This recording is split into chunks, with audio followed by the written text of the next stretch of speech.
Hi hello welcome back our channel.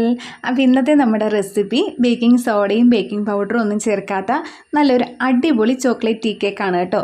സെയിലൂടെ ചെയ്യാൻ പറ്റിയിട്ടുള്ള ഒരു ഈസി റെസിപ്പിയാണിത്. അപ്പോൾ നമുക്ക് സമയം കളയാതെ വീഡിയോയിലേക്ക് പോയാലോ. അപ്പോൾ നമുക്ക് ആദ്യമേ ഒരു 4 മുട്ട എടുത്തിട്ട് അതിൻ്റെ വൈറ്റും യോക്കും ഒന്ന് സെപ്പറേറ്റ് ചെയ്ത് വെക്കണം കേട്ടോ. അപ്പോൾ ഞാനിവിടെ വൈറ്റും യോക്കും സെപ്പറേറ്റ് ചെയ്തിട്ടുണ്ട്. ഇനി എഗ് വൈറ്റിലേക്ക് ഒരു പിഞ്ച് ഉപ്പിട്ടതിന് ശേഷം നമുക്കൊന്ന് ബീറ്റ് ചെയ്തെടുക്കാം. മുട്ടവെള്ളം ആദ്യം ഒന്ന് പതഞ്ഞ് വരുന്നത് വരെയാണ് ബീറ്റ് ചെയ്തെടുക്കേണ്ടത്.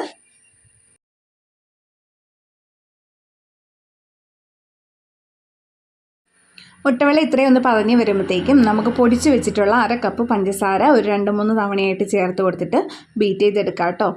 നമ്മൾ ടോട്ടൽ 1 കപ്പ് പൊടിച്ച പഞ്ചസാരയാണ് എടുക്കുന്നത്. ഈ ഒരു മുട്ടവെള്ളയിലേക്ക് 1/2 കപ്പ് പൊടിച്ച പഞ്ചസാരയാണ് ചേർത്ത് കൊടുക്കുന്നത്. വിപ്പിംഗ് ക്രീമൊക്കെ ബീറ്റ് ചെയ്യുന്നത് പോലെ നല്ല സ്റ്റിഫായിട്ട് ഈ ഒരു മുട്ടവെള്ളം നമുക്ക് ബീറ്റ് ചെയ്തെടുക്കണം. പാത്രം കമഴ്ത്തി നോക്കിയാൽ പോലും താഴോട്ട് പോകാനായിട്ട് പാടില്ല. ആ രീതിയിൽ ബീറ്റ് ചെയ്തെടുക്കണം കേട്ടോ. അത് നമ്മളിവിടെ ബീറ്റ് ചെയ്തെടുത്തിട്ടുണ്ട്. ഇനി നമുക്ക് ഈ ഒരു എഗ് യോക്കിലേക്ക് 1 ടീസ്പൂൺ വാനില എസൻസ് ചേർത്ത് കൊടുക്കാം. വാനില എസൻസിന് പകരം നിങ്ങളുടെ അടുത്ത് ചോക്ലേറ്റ് എസൻസ് ഉണ്ടെങ്കിൽ അത് ചേർത്ത് കൊടുത്താൽ മതി. എൻ്റെ അടുത്ത് ഇല്ലാത്തതുകൊണ്ട് ഞാൻ വാനില എസൻസ് ചേർത്ത് കൊടുത്തത്. പിന്നെ ഒരു 1/4 ടീസ്പൂൺ ബട്ടർ എസൻസും ഒരു 3-4 ഡ്രോപ്സ് മിൽക്ക് എസൻസും കൂടി ചേർത്ത് കൊടുത്തിട്ട് നമുക്കൊന്ന് ബീറ്റ് ചെയ്തെടുക്കാം കേട്ടോ. അപ്പോൾ മിൽക്ക് എസൻസും ബട്ടർ എസൻസും ഇല്ലെങ്കിൽ സ്കിപ്പ് ചെയ്യാം. പക്ഷേ അതുണ്ടെങ്കിൽ ഒരു പ്രത്യേക ടേസ്റ്റാണ് നമ്മുടെ ഈ ഒരു കേക്കിന്.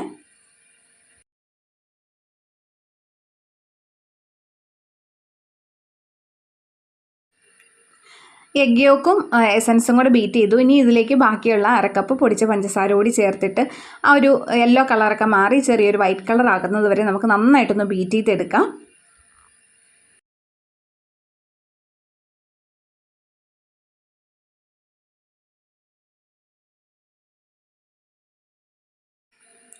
ഇനി ഈ ഒരു മിക്സിലേക്ക് നമുക്ക് 1/4 കപ്പ് അളവിൽ വെജിറ്റബിൾ ഓയിലൂടെ ചേർത്ത് കൊടുത്തിട്ട് ലോ സ്പീഡിൽ ഒന്ന് ബീറ്റ് ചെയ്തെടുക്കാം.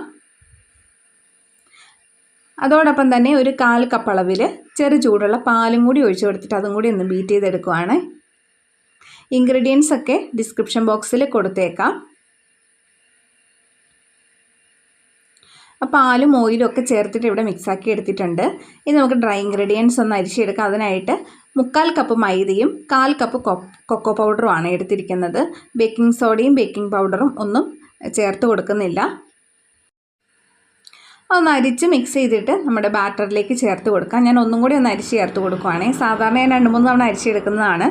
മുമ്പേ ഒന്ന് അരിച്ചെടുത്തതും പിന്നെ ഇതിലേക്ക് ഇപ്പോൾ അരിച്ച് ചേർത്ത് കൊടുക്കുന്നത് മാത്രമേ ചെയ്തിട്ടുള്ളൂ. നമുക്കൊരു വിസ്ക് വെച്ചിട്ട് ഒന്ന് മിക്സ് ചെയ്തെടുക്കാം. ഇത് മിക്സ് ചെയ്യുന്ന സമയത്ത് ബാറ്റർ തിക്കാവും കേട്ടോ.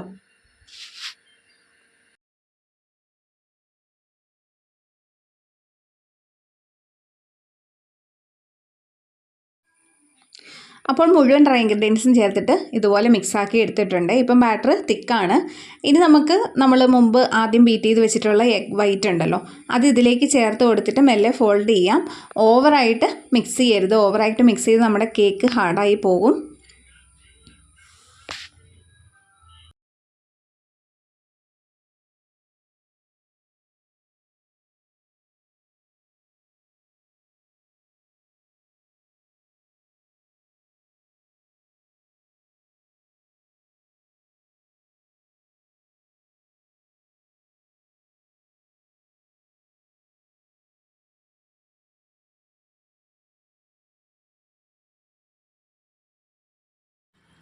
നമ്മുടെ കേക്ക് ബാറ്റർ റെഡി ആയിട്ടുണ്ട്. നമുക്ക് ബേക്കിംഗ് ടിന്നിലേക്ക് ഒഴിച്ചു കൊടുക്കാം.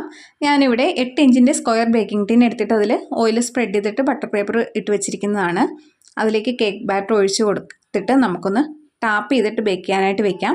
ഞാൻ ഓവനിലാണ് ബേക്ക് ചെയ്യുന്നത്. 180 ഡിഗ്രി സെൽഷ്യസിൽ ഓവൻ 10 മിനിറ്റ് ഒന്ന് പ്രീ ഹീറ്റ് ചെയ്തതിന് ശേഷം 180 ഡിഗ്രി സെൽഷ്യസിൽ തന്നെ ഒരു 35 മിനിറ്റാണ് കേട്ടോ ബേക്ക് ചെയ്തെടുക്കുന്നത്. ഓരോരുത്തരുടെ ഓവൻ്റെ ടെമ്പറേച്ചറിനും അതുപോലെ ഗ്യാസ് സ്റ്റോപ്പിലാണ് ചെയ്യുന്നതെങ്കിൽ ഗ്യാസിൻ്റെ ഫ്ലെയിമിനൊക്കെ അനുസരിച്ച് ബേക്കിങ്ങിൻ്റെ സമയം മാറ്റം വരും. അപ്പോൾ നമ്മുടെ കേക്ക് ഇവിടെ നല്ല പെർഫെക്റ്റ് ആയിട്ട് ബേക്കായി വന്നിട്ടുണ്ട് കേട്ടോ. കേക്ക് തണുത്ത് വന്നതിന് ശേഷം നമുക്ക് കട്ട് ചെയ്യാം. കേക്ക് തണുത്ത് വന്ന് നമുക്ക് കട്ട് ചെയ്യാം കേട്ടോ. കേക്കിൻ്റെ മുകൾ ഭാഗം ഞാനൊന്ന് റിമൂവ് ചെയ്തിട്ടുണ്ടായിരുന്നു. ഇനി നമുക്ക് ടീ കേക്കിൻ്റെ ആ ഒരു സൈസിൽ കട്ട് ചെയ്തെടുക്കാം. ഈ ഒരു ടീ കേക്ക് നമുക്ക് സെയിൽ ചെയ്യാം. പിന്നെ നല്ല ടേസ്റ്റി ആയിട്ടുള്ളൊരു കേക്കാണ്. ബേക്കിംഗ് സോഡയും ബേക്കിംഗ് പൗഡറും ഒന്നും ഇല്ലാതെ റെഡിയാക്കിയിട്ടുള്ള നല്ല സോഫ്റ്റ് ആയിട്ടുള്ള ഒരു അടിപൊളി കേക്കാണ് കേട്ടോ. മിൽക്ക് എസൻസും ബട്ടർ എസൻസും ഒക്കെ ചേർത്തിരിക്കുന്നത് കൊണ്ട് തന്നെ ഇത് കഴിക്കുമ്പോൾ നല്ലൊരു ടേസ്റ്റാണ്. അപ്പോൾ എല്ലാവരും വീട്ടിലൊന്ന് ട്രൈ ചെയ്ത് നോക്കണം. അതിന് ശേഷം നിങ്ങളുടെ ഫീഡ്ബാക്ക് അറിയിക്കാൻ മറക്കരുത്. പിന്നെ ഈ വീഡിയോ ഇഷ്ടപ്പെട്ടാൽ നിങ്ങളുടെ ഫ്രണ്ട്സിനും ഫാമിലിക്കൊക്കെ ഒന്ന് ഷെയർ ചെയ്ത് സപ്പോർട്ട് ചെയ്യാനും കൂടി മറക്കരുത് കേട്ടോ. അപ്പോൾ താങ്ക് യു ഫോർ വാച്ചിങ്.